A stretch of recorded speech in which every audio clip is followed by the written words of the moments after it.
कभी कभी हमें लगता है कि हर किसी को खुश रखना ही हमारी जिम्मेदारी है। हर बात पर हाँ कहना ही अच्छा इंसान होने की निशानी है। लेकिन सच यह है, हर बार हाँ कहना आपको दूसरों के लिए तो अच्छा बना सकता है, पर अपने लिए कमजोर बना देता है।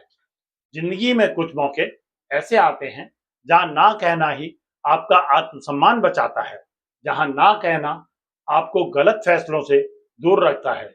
याद रखिए, ना कहना किसी को ठुकराना नहीं है, बल्कि खुद को चुनना है।